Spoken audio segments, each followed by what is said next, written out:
Hey everyone, welcome to Judging for the Win. I'm Dave and this is my daily ruling. Today's question was suggested by a viewer. Thanks to Akina for this one. Amy cascades into Primeval Spawn while she controls Jodah Archmage Eternal. Can she choose to pay WUBRG to cast Primeval Spawn so it won't get exiled? Alright, so the first thing that I want to talk about is a little bit about how casting a spell works generally. In Magic, you're not allowed to cast a spell unless some rule or effect says that you can. So, for example, if you just wanted to hardcast that Primeval Spawn from your hand, you could do that because of this rule here that says that you can. If you had a Primeval Spawn that was exiled, you normally would not be able to cast that as a spell because there wouldn't be any rule saying that you can cast that card from the exile zone. Well, what if you exiled it via Cascade though?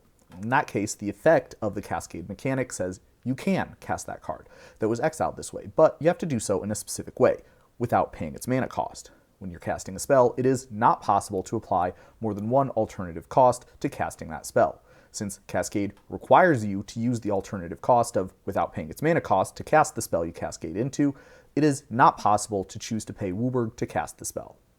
Note that Cascade does say casting the spell is optional, so if you did not want to exile Primeval Spawn, you could choose not to cast it, in which case it would be shuffled together with the other cards that you cascaded and put on the bottom of your library. Well, what about if you had a Primeval Spawn in your hand and you had both Jodah and Omniscience? Could you cast the Primeval Spawn for WUBRG? The answer is you could. Both of these cards give you the opportunity to cast spells for an alternative cost, but both of them say that their effects are optional using the word may. Unlike in the previous example, there isn't anything forcing you to use one specific alternative cost to cast the spell, so Amy could just choose to apply the Jodah alternative cost when she casts Primeval Spawn, and she would get to keep it in play that way. Alright, well, what if you exiled Primeval Spawn with this Ragavan? Well, if we read the effect carefully, we can see that Ragavan does not say you have to cast the spell in a certain way or using a certain cost.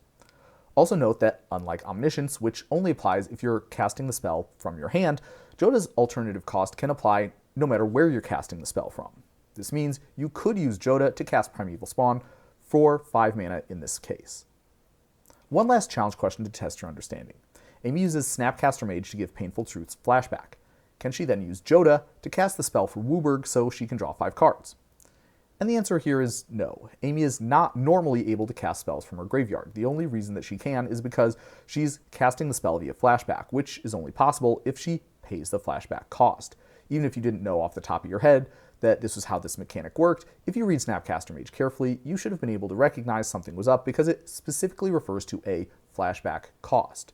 Because it is not possible to apply a second alternative cost to casting Painful Truths, Amy is not able to pay 2 extra mana to get to draw all 5 cards.